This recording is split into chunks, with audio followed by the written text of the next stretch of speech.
Bueno, el tema del cual voy a hablar es el de polinomios asociados a grafos. Hay varios tipos de polinomios que se asocian a un grafo. Estos reflejan propiedades estructurales de los grafos o permiten comprender mejor ciertas características de interés de los mismos. Vamos a revisar en esta disertación dos de tales polinomios, mencionando sus particularidades. El primero de un modo un tanto sucinto o somero, y el segundo de un modo más detallado. El primero de estos polinomios se conoce como polinomio característico, y su definición toma algunos conceptos prestados del álgebra lineal. Entonces, si tenemos un grafo simple, esto es un grafo sin aristas múltiples ni lazos, que tiene n vértices y m aristas. Se suele decir también que su orden es n y su tamaño es m. Y si A es su matriz de adyacencia, la matriz de adyacencia, si el grafo es de orden n, es una matriz de n por n, ¿no? Una matriz cuadrada de n por n, en la cual las filas y las columnas representan los vértices del grafo. Y en la intersección de fila y columna se coloca un 1 o un 0, dependiendo si los vértices son o no son adyacentes, ¿no? Entonces, dada esa matriz de adyacencia, definimos su polinomio característico en la forma P de lambda como el determinante de A menos lambda I. Lo primero que cabe señalar es que este polinomio no depende del etiquetado de los vértices de G. Usualmente cuando obtenemos la matriz de adyacencia de un grafo, esta matriz puede depender de la forma como hemos etiquetado los vértices del grafo, es decir, qué numeración le hemos dado a los vértices, ¿no? Entonces, en función a ello, la matriz puede cambiar. Sin embargo, ocurre que el polinomio no depende de esa forma de etiquetar. Entonces, un primer resultado que podemos indicar es que este polinomio característico precisamente no depende del etiquetado de B. Y la prueba es más o menos directa, ¿no? Si tenemos que A sub 1 y A sub 2 son las matrices de adyacencia de G correspondientes a dos etiquetados distintos de los vértices de G, y denotamos por P sub 1 lambda, P sub 2 lambda, los polinomios característicos del grafo obtenidos a partir de estas matrices. Entonces, hay, ¿no?, una matriz inversible P, tal que A sub 1 se puede escribir como P a la menos 1 a 2P. Este hecho de la matriz inversible se lo ha obtenido anteriormente, ¿no?, un tema que hemos desarrollado también, donde hemos visto precisamente matrices asociadas a grafos. Entonces, se cumple que el polinomio P sub 1 lambda va a venir dado como determinante de A sub 1 menos lambda I, lo cual vamos a poder escribirlo haciendo el reemplazo de A sub 1 por su equivalente como el determinante que aparece en la parte central. Luego, utilizando algunas propiedades algebraicas de las matrices, podemos escribirlo en la forma que sigue, y usando la distributividad del determinante respecto al producto matricial, entonces lo escribimos como aparece debajo, ¿no? Y bueno, determinante de P a la menos 1 por determinante de P, eso vale 1, entonces al final nos da el polinomio 2, ¿no?, usando la segunda matriz. Por lo tanto, muestra que efectivamente este polinomio es independiente del etiquetado de los vértices.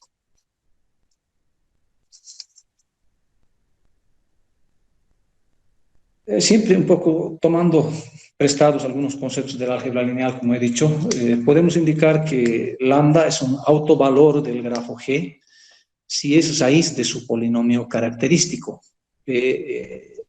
sub G de lambda, ¿no?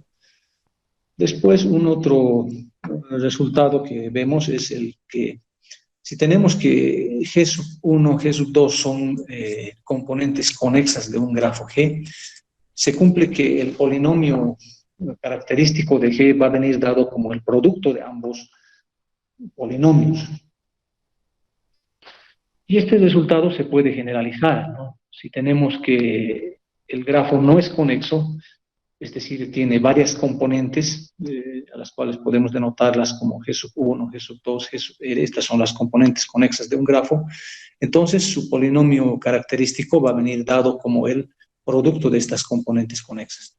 En la prueba se puede establecer primero el resultado para cuando el grafo tiene dos componentes conexas y luego hacer la generalización mediante inducción, ¿no? En el caso de dos componentes conexas, podemos asumir que A sub i es la matriz de adyacencia de G sub i para i igual a 1 y 2. Y según un resultado que se ha visto ya en un tema que se ha expuesto anteriormente, el grafo G en este caso admite un etiquetado, ¿no? De manera que su matriz de adyacencia puede escribirse en la forma de una matriz diagonal, pero donde en la diagonal figuran las matrices de adyacencia A1 y A2 respectivamente. Luego, de acuerdo a un conocido resultado de la álgebra lineal, para obtener el determinante se llega a establecer lo que estamos buscando, ¿no? Que el polinomio de G, polinomio característico de G, viene a ser el producto de los polinomios de las componentes conexas G1 y G2.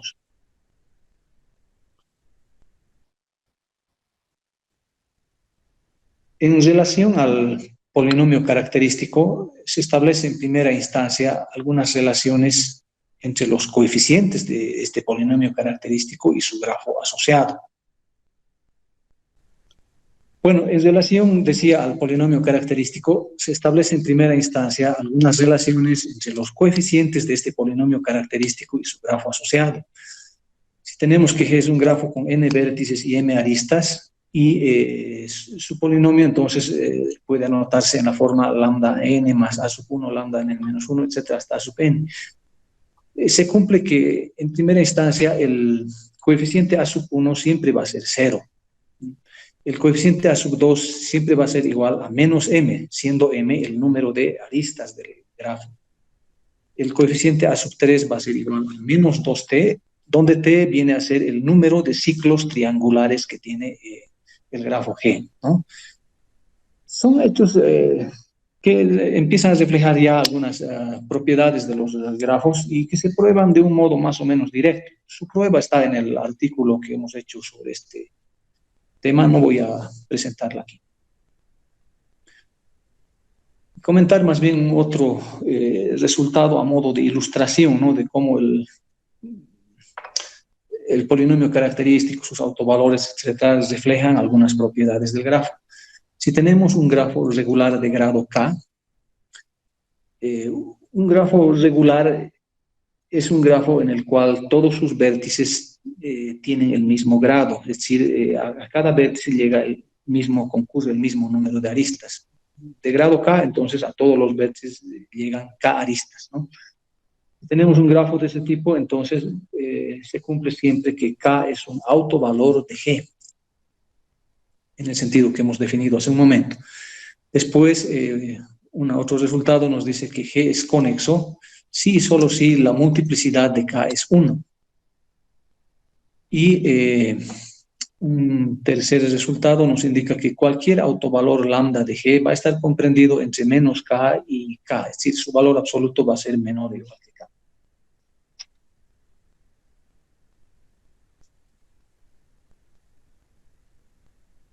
Bueno, solamente voy a mencionar esos hechos en relación al polinomio característico. Voy a pasar a hablar ahora de un otro tipo de polinomio que usualmente se asocia a los grafos. Es lo que se conoce como el polinomio cromático.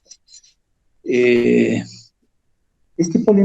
tipo de polinomio ha sido introducido en un intento por tratar el famoso problema de los 4 colores.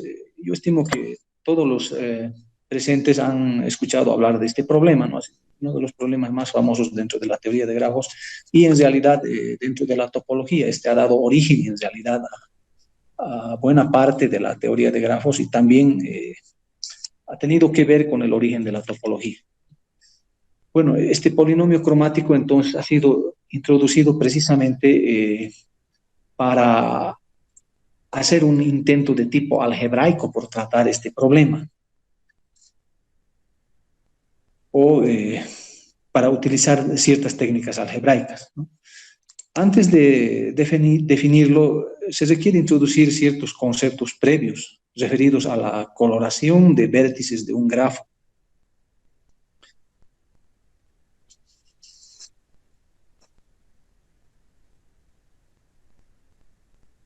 Se dice que un coloreado propio de G,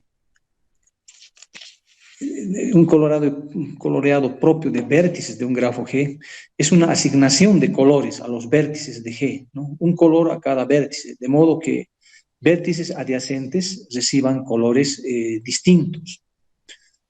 Cuando queda sobreentendido que estamos tratando con un coloreado propio de vértices, nos vamos a referir a él simplemente como un coloreado de G.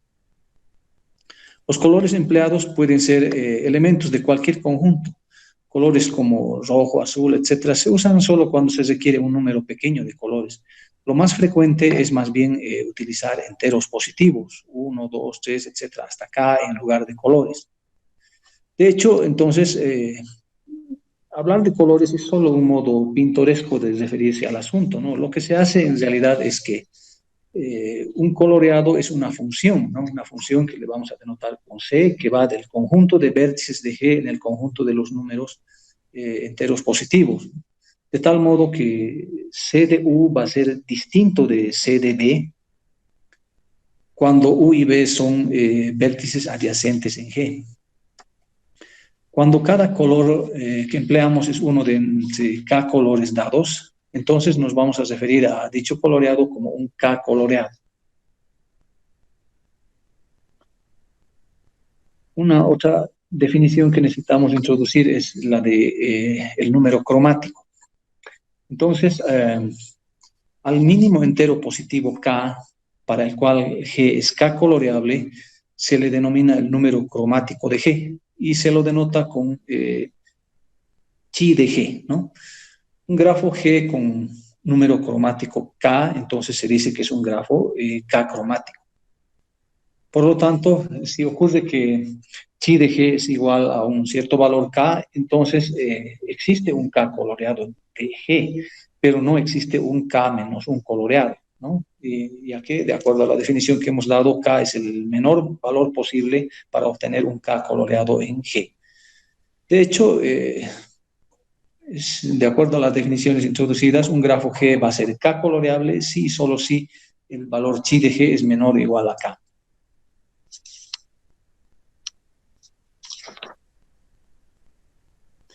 Ciertamente, de acuerdo a esto, todo grafo de orden n va a ser n coloreable, ¿no? Porque de manera inmediata podemos asignar un color distinto a cada uno de los n vértices y es n coloreable. A modo de ilustración, estoy mostrando en pantalla un mismo grafo. El de la izquierda aparece con un 4 coloreado y el de la derecha aparece con un 3 coloreado, ¿no?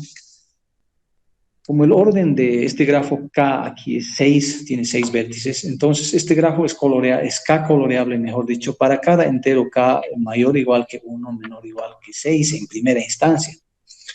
Sin embargo, hay que notar que como K es 3 coloreable, como muestra el gráfico de la derecha, se sigue entonces que su número cromático chi de K va a ser menor o igual a 3. Sin embargo, es inmediato ver por simple inspección que no va a existir un 2 coloreado de K. Es decir, no vamos a poder colorearlo solamente, de manera propia con 2 colores solamente, ¿no? Ya que en su parte inferior el grafo K exhibe un ciclo triangular y este ciclo triangular requiere necesariamente por lo menos 3 colores para hacer un coloreado propio, ¿no es cierto? Por lo tanto, de acuerdo a eso, vamos a tener también que chi de K va a ser mayor o igual que 3. Así que tenemos por una parte, como ya hemos dicho antes, chi de K va a ser menor o igual a 3, porque el grafo admite un 3 coloreado, y por otra parte, chi de K va a ser mayor o igual a 3, porque contiene este ciclo triangular en particular. Entonces, eso nos lleva a establecer que para este caso particular, chi de K, es decir, el número cromático, va a ser exactamente 3. El argumento que acabamos de emplear para esta ilustración para determinar el número cromático es bastante común, ¿no? En general, necesitamos mostrar primero que un grafo G admite un K coloreado. Y siendo así, entonces, chi de G va a ser menor o igual a K. Y necesitamos mostrar después que cualquier coloreado de G requiere por lo menos K colores. Y por ello, entonces, el número cromático va a ser mayor o igual a K. Y combinando estas dos, entonces se establece que el número cromático es en realidad idéntico a K. En general, no existe una fórmula, ¿no?, para determinar el número cromático de un grafo. En consecuencia, a menudo tenemos que limitarnos a determinar el número cromático de ciertos grafos específicos de interés, o bien a determinar cotas superiores o inferiores, o ambas para tal número cromático. Ciertamente, para cualquier grafo G de orden n, vamos a tener que el número cromático está comprendido entre 1 y n. Una cota inferior más bien obvia y sin embargo útil para el número cromático de un grafo involucra el número cromático de alguno de sus subgrafos. Entonces, en un teorema tenemos que si H es un subgrafo de un grafo G, entonces su número cromático va a ser menor o igual que el número cromático del grafo G. Para la prueba podemos asumir que el número cromático vale K. Eso quiere decir entonces que va a haber un K coloreado C del grafo G. Como este C va a asignar diferentes colores a cualesquiera dos vértices que son adyacentes, entonces en particular le va a asignar colores distintos a cualesquiera dos vértices adyacentes del subgrafo H. Por lo tanto, vamos a tener que H es K coloreable. Y siendo así, entonces el número cromático de H va a ser menor o igual que K, y este K es el número cromático de G, ¿no? Entonces, quedaría establecida de esa manera esta sencilla desigualdad. Bueno, una vez que hemos introducido estos conceptos, podemos ahora definir ya el polinomio cromático. Para un grafo G y un entero positivo dado lambda, entonces el número de diferentes lambda coloreados propios de G se denota por P de G lambda, como estamos mostrando en pantalla, y este se denomina el polinomio cromático de G. Desde luego aquí me estoy adelantando un poco y ya le estoy nombrando a este como polinomio cromático, aun cuando todavía no se ha probado tal hecho, ¿no? Pero posteriormente se prueba ese hecho precisamente. Entonces vamos a asumir ya que efectivamente es un polinomio cromático. Después, dos lambda coloreados C y C asterisco de G con el mismo conjunto 1, 2, etcétera, hasta lambda de lambda colores, se consideran distintos si C de B es distinto de C asterisco de B, por lo menos para algún vértice de G.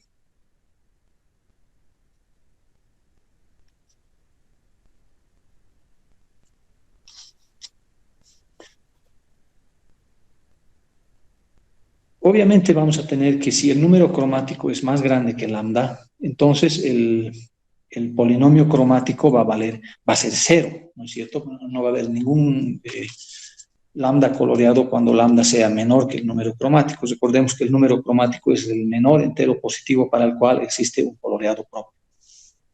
De hecho, se tiene lo siguiente, ¿no? Si tenemos que G es un grafo, entonces chi de G va a ser igual a K, si y solo si K es el menor entero positivo para el cual el polinomio cromático es mayor que cero. El polinomio, perdón, evaluado en K es mayor que cero, ¿no? La prueba de este resultado es una aplicación más o menos inmediata de las definiciones que acabamos de indicar.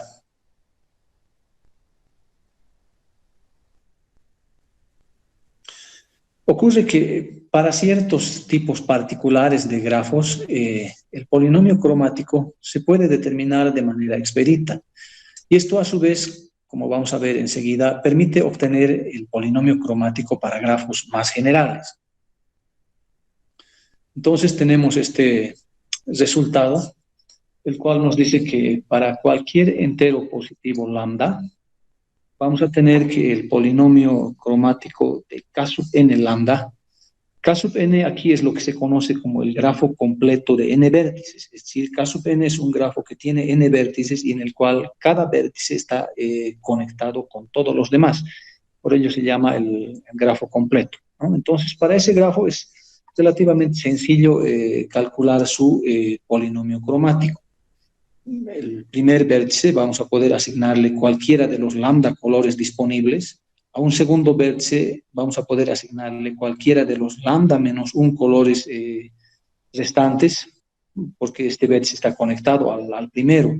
Al siguiente, cualquiera de los lambda menos dos colores disponibles, porque está conectado a los dos anteriores, y así sucesivamente, ¿no? Entonces, su polinomio cromático viene dado en la forma que indica la parte 1. Por otra parte, en la parte 2 nos indica que el polinomio cromático del complemento de este grafo más bien va a venir dado de manera incluso más simple, ¿no? Como lambda a la n, sencillamente. El complemento, bueno, es aquel grafo en el cual dos vértices están conectados mediante una arista, si y solo si no están conectados en el anterior.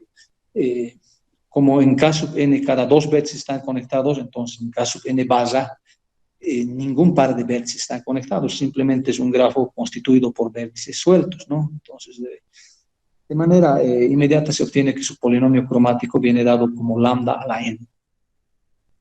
En particular, cuando lambda es mayor o igual a n, en el primer caso se puede escribir la relación que hemos escrito antes en la forma lambda factorial, lambda menos n factorial, de acuerdo a un procedimiento usual en combinatorio. Vamos a ilustrar a continuación, en un caso, un procedimiento para la determinación del polinomio cromático. Vamos a ilustrarlo en un caso sencillo, pero este procedimiento puede generalizarse luego a grafos más generales, ¿no es cierto? Entonces, vamos a considerar un grafo que se le conoce como grafo ciclo, se le denota como C sub 4, está constituido por 4 vértices conectados de la manera en que muestra la pantalla. Queremos determinar su polinomio cromático, ¿no? Podemos considerar en primera instancia el vértice U. Entonces, para el vértice U tenemos lambda colores posibles, lambda elecciones para colorear el vértice U. Por otra parte, los vértices adyacentes a U, que son el B y el X, tendrían que recibir un color distinto. Vamos a considerar entonces dos casos posibles, ¿no? Uno de esos casos sería cuando B y X reciben el mismo color. Siendo así, entonces va a haber lambda menos un formas posibles de elegir ese vértice, ¿no? Y como los dos van a tener el mismo color, el color que vamos a asignarle a W, que sería el cuarto vértice, vamos a poder escogerlo de lambda menos un formas posibles también, ¿no? Porque vamos a poder, para W vamos a poder escoger cualquier color menos aquel color que ya le hemos asignado a B y a X. Entonces, el total de lambda coloreados en este caso, cuando B y X exhiben el mismo color, va a estar dado por lambda menos 1 al cuadrado. Consideremos ahora la otra posibilidad, cuando B y X exhiben colores diferentes al color de U. Entonces va a haber lambda menos 1 elecciones posibles para B y lambda menos 2 elecciones posibles para X. En este caso, al cuarto vértice, a W, vamos a poder asignarle cualquiera de los lambda menos 2 colores distintos a los que hemos asignado a B y a X. Es decir, para W va a haber una disponibilidad de lambda menos 2 colores distintos, cualesquiera menos los dos colores que exhiben B y X. Así que el total de lambda coloreados para este caso va a ser lambda por lambda menos 1 por lambda menos 2 al cuadrado.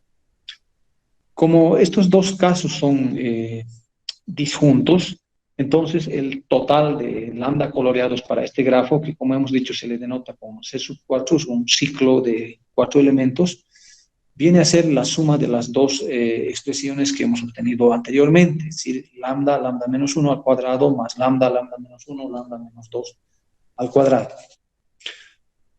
Obviamente podemos simplificar esta expresión, ¿no? Este caso, entonces, como he indicado, ilustra un procedimiento importante, ¿no? Supongamos que U y B son vértices no adyacentes en un grafo general cualquiera G. Entonces, el número de lambda coloreados para G va a ser igual al número de lambda coloreados de G en los cuales U y B ostentan distinto color, más el número de lambda coloreados de G en los cuales U y B exhiben el mismo color. Dado que el número de lambda coloreados de G en los cuales U y B tienen distinto color es igual al número de lambda coloreados de G más UB, voy a ilustrar esto aquí en pantalla. Si tenemos el grafo G, entonces el grafo G más V es aquel grafo en el cual simplemente conectamos los vértices U y B mediante una arista. Entonces, como decía, dado que el número de lambda coloreados de G en los cuales U y B tienen distinto color es igual al número de lambda coloreados de G más V, mientras que el número de lambda coloreados de G en los cuales U y B tienen el mismo color es igual al número de lambda coloreados del grafo H obtenido a partir de G identificando U y B en G.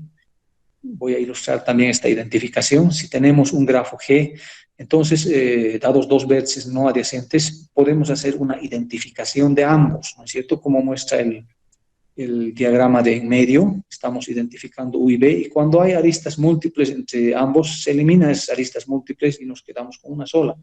Entonces se dice que ese grafo lo hemos obtenido por identificación de los vértices U y B, ¿no? Le estamos denotando H aquí al resultado de haber identificado eso. Así que, de acuerdo a esto, entonces vamos a tener que el polinomio cromático de G va a estar dado como el polinomio cromático de G más V más el polinomio cromático de H en lambda.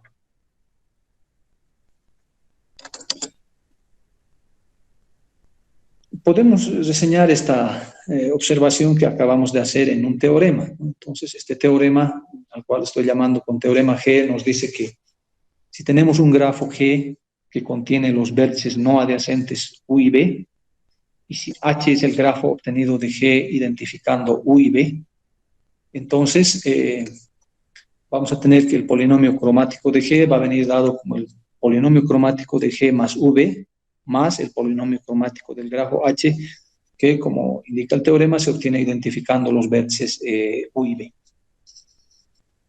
Hay que notar que cuando G es un grafo de orden n,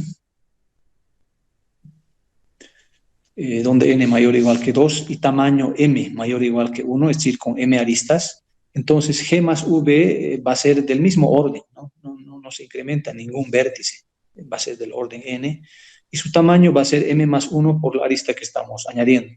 Mientras que el grafo H, que se obtiene por identificación de los vértices U y B, va a ser de orden n-1, ya que al proceso de identificación desaparece un vértice y su tamaño va a ser a lo sumo m.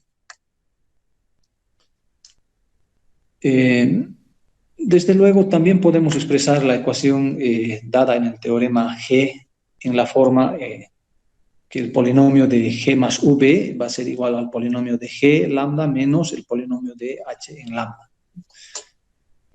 Bueno, esta sencilla reorganización nos dice que el teorema anterior puede expresarse en términos de la eliminación de una arista, ¿no? Y de una contracción. Aquí es como si tuviéramos un grafo G más un V, entonces más bien en lugar de añadir estaríamos quitando una arista y estaríamos haciendo la contracción, ¿no? Es decir, identificando los vértices U y B. Otra vez podemos anotar esto en un corolario, indicando que si G es un grafo que contiene los vértices adyacentes U y B, y F es el grafo obtenido de G identificando U y B, entonces vamos a tener que el polinomio cromático de G va a ser igual a los polinomios cromáticos de G menos V menos el polinomio cromático de F. G menos V, de modo similar a G más V, es aquel grafo que se obtiene al quitar la arista V. Aplicando repetidamente el teorema anterior a pares de vértices no adyacentes de un grafo G, eventualmente arribamos a una colección de grafos completos, ¿no? Vamos a ilustrar esto. Supongamos que queremos determinar el polinomio cromático del grafo G que estoy mostrando a la izquierda de la pantalla.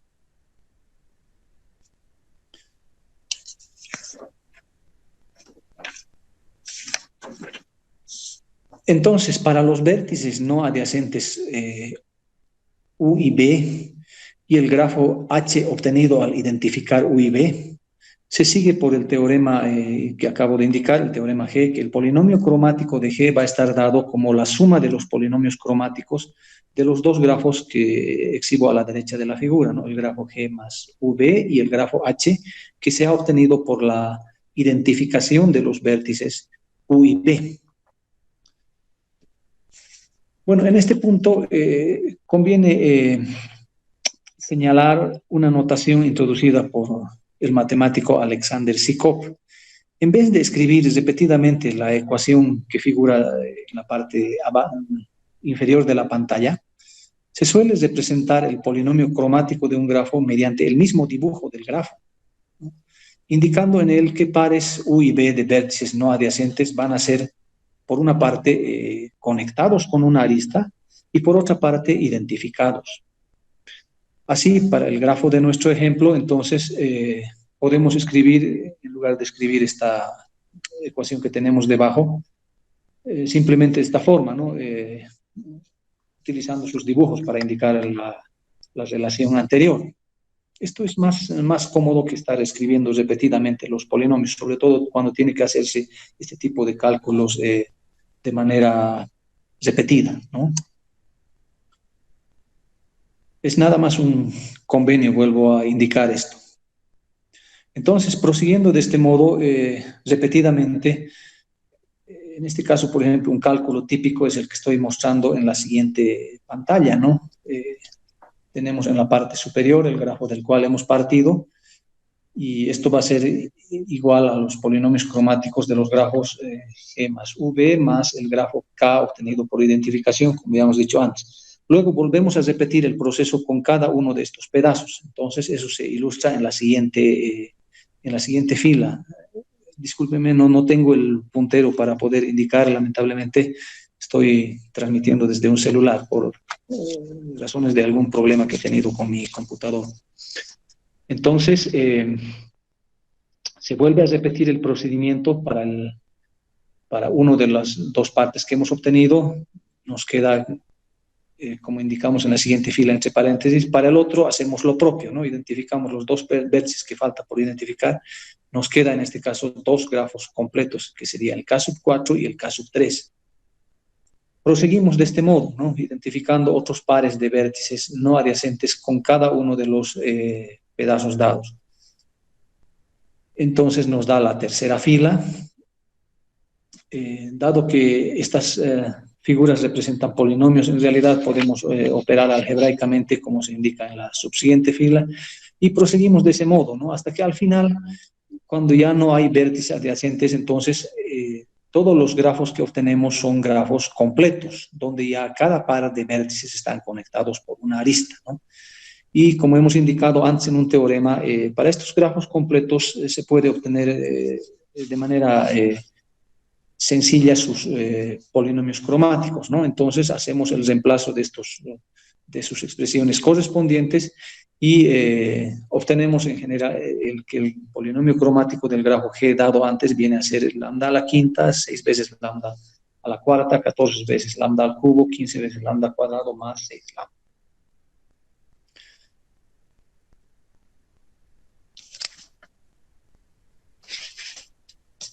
Empleando el procedimiento anterior, entonces, vemos que el polinomio cromático de todo grafo va a ser la suma de polinomios cromáticos de grafos completos, como los que figuran en la parte inferior, ¿no? Y una consecuencia de esta observación y algo más es enunciada en el teorema que presentamos enseguida, ¿no? Entonces, si tenemos que G es un grafo de orden n y tamaño n, su polinomio cromático se puede expresar en la forma que estamos mostrando, ¿no? De una forma general, C sub 0, lambda a la n, etcétera, hasta C sub n. Entonces, el teorema que he mencionado, voy a expandirlo aquí un poco, nos dice que si tenemos que G es un grafo de orden n y tamaño m, perdón, entonces el polinomio cromático de G en lambda va a ser un polinomio efectivamente de grado n, cuyo coeficiente principal va a ser 1, el coeficiente de lambda a la n menos 1 va a ser menos n, menos m, y los coeficientes van a ir alternando signos. Para la prueba se puede proceder por inducción, ¿no?, sobre m, donde m, recordemos, es el número de aristas del grafo. En el primer paso de la inducción tenemos que si m vale 0, entonces vamos a tener que G es un grafo sin aristas, es decir, es el complemento de K sub n, ¿no? Y en tal caso, como ya hemos visto antes, el polinomio cromático va a estar dado con lambda a la n.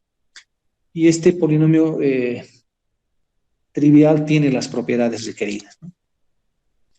Para proseguir con la prueba por inducción, suponemos ahora que el resultado se cumple para todos los grafos cuyo tamaño es menor que m, siendo m mayor o igual que 1. Entonces, si G es un grafo de tamaño m y es la arista V, una arista de G, entonces por el corolario que hemos expuesto antes, vamos a tener que el polinomio cromático de G va a venir dado por la diferencia entre los polinomios de G menos E y de F. F, vuelvo a recordar, es aquel que se obtiene identificando los vértices U y B. G menos E es el que se obtiene quitando la arista E. Dado que G menos E va a tener el mismo orden que el grafo dado, es decir, n, pero su tamaño ya no va a ser m, sino va a ser m menos 1, entonces vamos a poder aplicar la hipótesis de inducción para establecer que su polinomio cromático va a venir dado como estoy mostrando en pantalla, ¿no? Donde además, por la hipótesis de inducción, vamos a tener que a sub 0 va a valer 1, a sub 1 va a ser menos m menos 1, y a sub i va a ser mayor o igual que 0 cuando i es par, comprendido entre 0 y n, y a sub i va a ser menor o igual que 0 cuando i es impar, comprendido en el mismo intervalo. Más aún, como f tiene orden n-1 y tamaño m', donde m', como ya hemos recalcado anteriormente, va a ser a lo sumo m-1, vamos a tener que su polinomio cromático va a venir dado en la forma que estoy mostrando en la pantalla, donde, de nuevo, b sub 0 va a valer 1, b sub 1 va a valer menos m', y b sub i va a ser mayor o igual que 0 para i par, y b sub i menor o igual que 0 cuando i es impar, en los intervalos, en el primer caso, entre 0 y n, y entre 1 y n menos 1. Luego, por el corolario h, vamos a tener que el polinomio de g va a ser la suma de ambos, perdón, la diferencia entre ambos polinomios, y al reemplazar valores, vamos a poder organizar los términos como se muestra en la parte, en la pantalla, perdón. Y con los valores a sub 0, 1, a sub 1 menos b sub 0 menos m menos 1, lo cual nos da menos m, y a sub i menos b sub i menos 1 par para i comprendido entre 2 y n, y impar para i comprendido entre 1 y n. Así que de esta forma se muestra que el polinomio cromático de G tiene las propiedades requeridas y el teorema se cumple.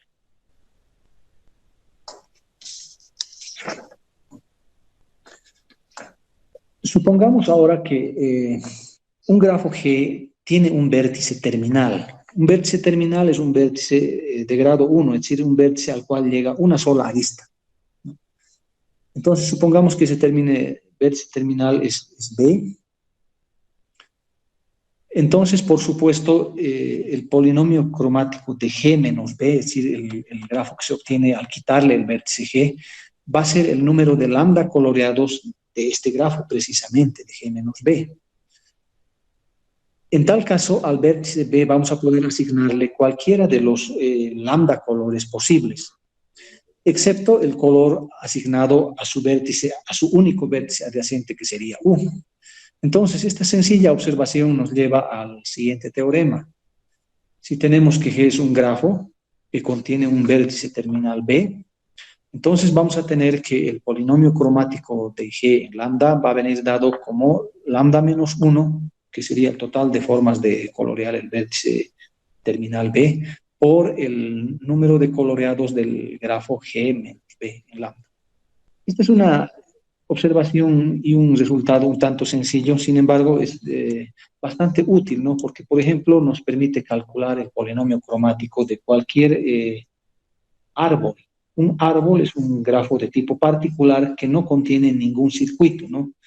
Y entonces, utilizando este resultado, podemos establecer que si T es un árbol cualquiera de orden n mayor o igual que 1, entonces su polinomio cromático va a venir dado como lambda por lambda menos 1 elevado a la n menos 1. Este es un resultado que se prueba de manera más o menos inmediata utilizando precisamente el resultado anterior, por eso lo estoy llamando un corolario, ¿no es cierto? Podemos luego indicar que introducir un par de definiciones, ¿no? Dos grafos van a ser cromáticamente equivalentes cuando tienen el mismo polinomio cromático. Por los teoremas G y E que hemos visto anteriormente, dos grafos cromáticamente equivalentes necesariamente van a tener el mismo orden, van a tener también el mismo tamaño y el mismo número cromático. Después, por el corolario anterior, este que estoy volviendo a mostrar en pantalla, vamos a tener que cualesquiera dos árboles del mismo orden van a ser cromáticamente equivalentes, ¿no? Ya que su polinomio, como podemos ver en este resultado, solamente va a depender de su orden. Entonces, si tiene el mismo orden, van a ser cromáticamente equivalentes. No se conoce, sin embargo, bajo qué condiciones dos grafos son cromáticamente equivalentes en general. Es un problema abierto. Después, una otra definición que podemos introducir es la de grafo cromáticamente único.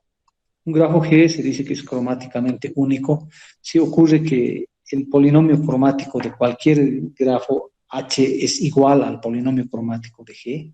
Eso implica que H es isomorfo a G. De nuevo, aquí tampoco se conoce bajo qué condiciones un grafo es cromáticamente único. Bueno, con esto he concluido la exposición, lo que quería hablar en relación a los polinomios cromáticos. Existen algunos otros tipos de polinomios más asociados a grafos, sin embargo, voy a limitarme a esto. Entonces, con eso habría concluido.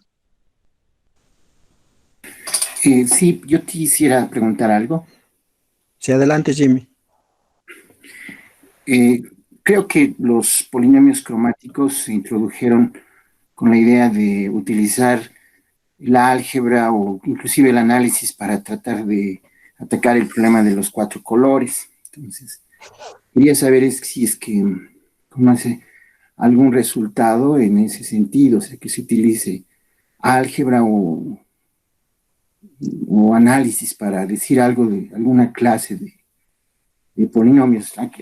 Aquí hemos visto algunas consecuencias algebraicas, ¿no? En el otro sentido. Gracias.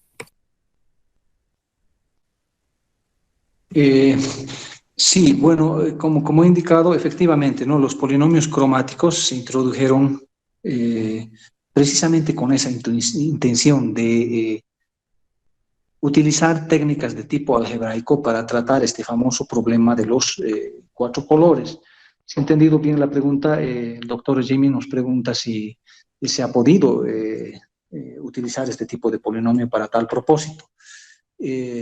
Lo que he sabido, lo que sé por lo menos es que no se ha logrado, ¿no? Si bien ha sido el propósito ese, pero no ha conseguido su propósito, ¿no? Ha sido algo que no ha conseguido emplearse para resolver ese problema. Ese problema, como deben saber todos los participantes, el problema de los cuatro colores se ha resuelto mediante técnicas en computador, ¿no? Ha sido la primera prueba en la cual se ha utilizado ampliamente un computador para eliminar una cierta cantidad de casos posibles y luego establecer la validez de que cualquier mapa se puede colorear de manera propia, efectivamente, con cuatro colores a lo sumo, ¿no es cierto? Pero el polinomio cromático que ha sido introducido para tal propósito no ha tenido mayor relevancia, digamos, en la prueba de ese teorema.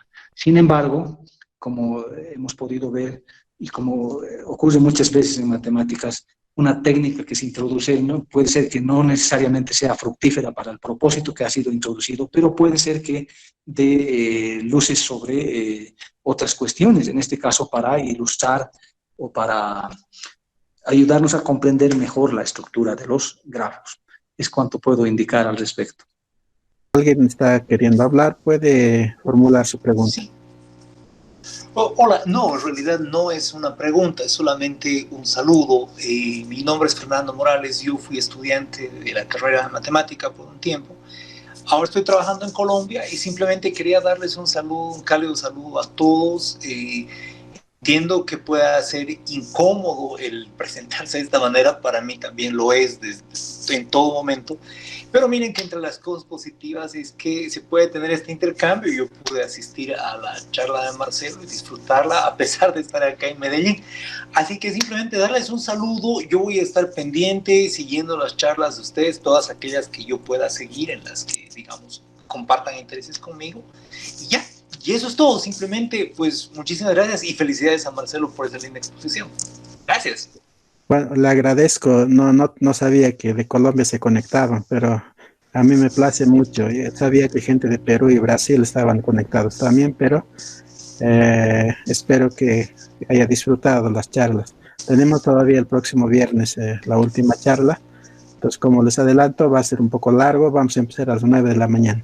Bien, voy a invitar al profesor Machicao para que haga las palabras de despedida.